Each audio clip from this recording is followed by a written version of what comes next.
African proverb says the child who is not embraced by the village will burn it down to feel the warmth. What time in your life have you been closest to starting the fire? Wife was off senior stuff for a local science fiction convention. Not only was she an unpaid volunteer, she had to take a vacation day off work and pay for her hotel room and parking. On the morning that the convention started, she was setting up the first of the 3 rooms. She was responsible for manual labor, moving tables, setting up shelves and loading them with stuff, and somebody came in, took her badge off her desk, and brought it to the convention's lost and found. Convention LF lady told wife that lost badges have a $5 fee to get them back. Wife looked at the badge, looked at her, and said, "Keep it. I'm going home. Have a nice convention." Wife was about 25 feet down the hall when LF lady caught up to her and returned her badge. I was raised in a cult. There were 11 kids, with 4 moms, and the leader had really convinced our moms that he was the Archangel Michael. I tried to run away over and over in my late teenage years, hiking across the desert in the dark to get to the highway, where I would try to hitch a ride. Every single time, well-intentioned truckers called the police to report a little girl walking along the highway with her thumb out. I am short, and I had been malnourished my entire childhood, so even after I turned 18, I was underdeveloped and couldn't convince anyone I was an adult. Michael always called me in as a runaway and the cops would take me back. The last time, I was 20, and I felt so hopeless when I saw the police lights. I thought very seriously about trying to attack the officer with my knife, that I always brought in case I was picked up by a crazy person.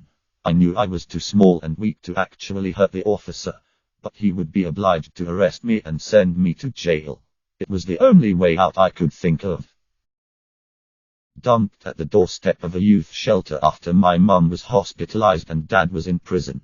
I wasn't a super bright teenager, but had enough sense to spend my last $20 on pepper spray and padlocks for my stuff. Predictably, people's stuff went missing all the time. I could write an essay on the issues in the public welfare system, ranging from the macro level, lack of funding, to the micro level, incompetent or burnt out staff. There was violence, substance use, and sexual assault in crisis accommodation. But what bothers me 10 years later is the sheer stupidity of some adults who are meant to guide at-risk teenagers. I would ask my social worker questions like, are there places which can help me with food this week? How do I write a resume? And that social worker would vaguely shrug and offer relaxation techniques and mindfulness strategies. Look, 3 people got arrested at this shelter last week. No amount of relaxation techniques are going to calm me down. I'm guilty of doing stupid and irresponsible things as a teenager, but eventually finished high school and then 3 university degrees. I actually work for the same system that I was and am disappointed in, and there are so many practical resources available. They're underutilized because staff don't even know they're out there. If I had just a single adult to help me with the most simple tasks as a kid, it would have been so much easier. When you're a kid, you just don't know how university loan applications, taxes, budgeting, etc. works. Or at least I didn't.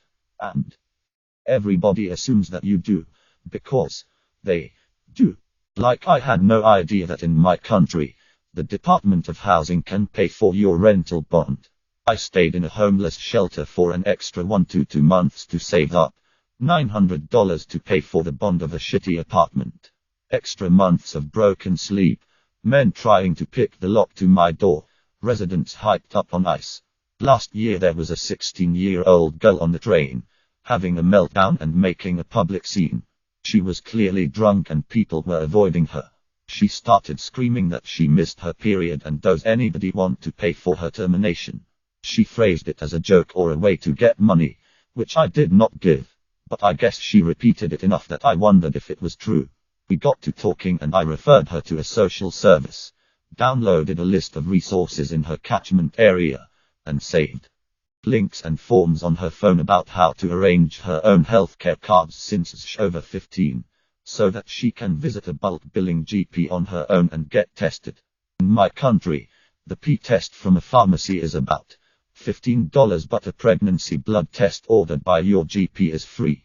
We discussed different options that her GP might outline and other things that might be helpful. I know as well as anyone else that it's not always that straightforward, especially with 30 patients in your caseload and juggling them with a million other priorities. But in the biopsychosocial framework of health, where biological, psychological, and social factors are proposed to impact physical and mental health, we severely underestimate the impact of social circumstances. We let these kids down all the time, and it's preventable.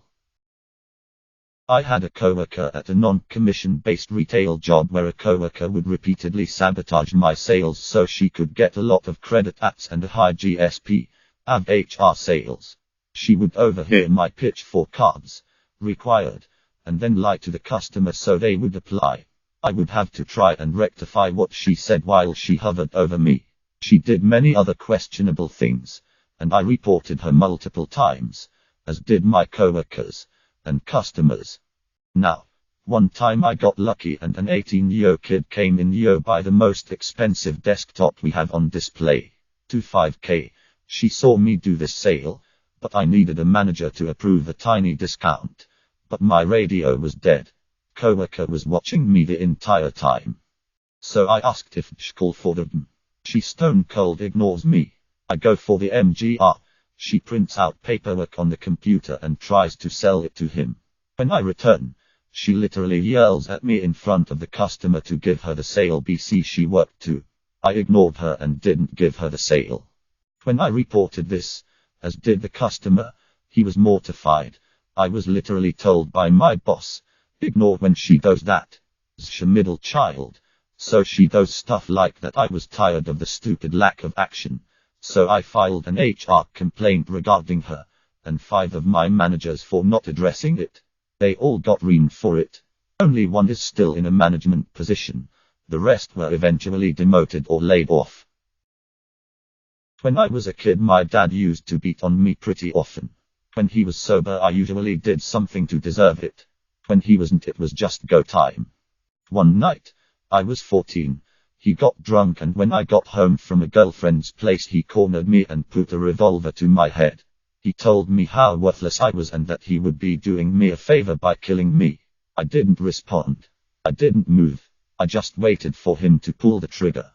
He didn't. He left my room and left the revolver on my dresser as he walked out. I took the revolver and went out.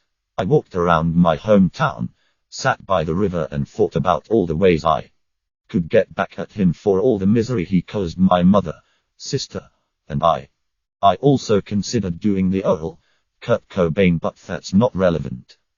I took the weapon apart and threw its pieces in the river. No one's asked me about the gun since. It's probably still there. Edit. Holy shit, that blew up. Thanks for all the upvotes and awards, everyone.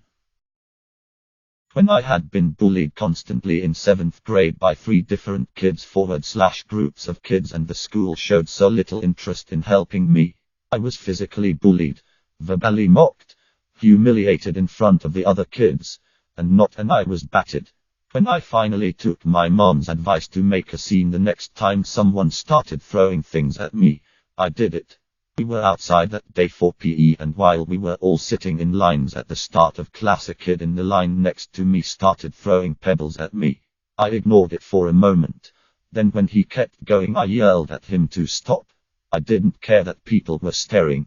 I wanted them to see that this average height, able-bodied boy was throwing things at me, a very small and disabled girl. The teacher came over and asked, "What happened?" Kid told him they were only pebbles. He wasn't hurting me. The teacher agreed with him and told me if I ever disrupted his class like that again, I was getting detention.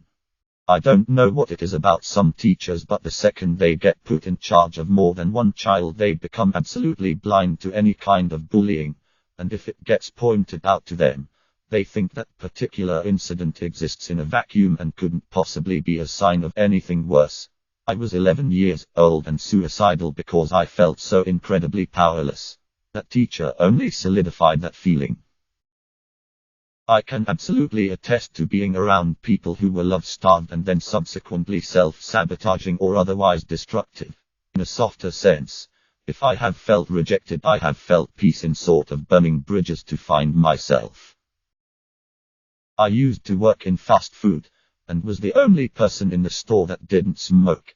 Everyone else got to take a break to smoke, but since I didn't smoke, I wasn't allowed to. Eventually, I spoke to the owner about it and was rebuffed, so I went over their heads to the company board. Owner got his ass chewed out for rebuffing me and I wound up getting a huge bonus my next paycheck. But when they discovered I reported them, I got fired immediately. Turns out they'd been violating company policy in food prep and storage, so I filed another report to corporate. Store got shut down for months and my former boss got fined 6 figures. My family doesn't know that I've hit it big in my industry. The industry they said that you'd need superhuman talent or a lot of luck to make it in. I'm getting my finances and the logistics in order, and next week I'm moving out unexpectedly. The guys I've hired to move what few possessions I'm taking with me arrive sometime in the morning and my flight leaves in the afternoon. I'll leave a letter explaining that I haven't harmed myself, but they are not likely to see me for a long time. I've got my own phone on my own plan, a plane ticket, and a place lined up on the other side of the country.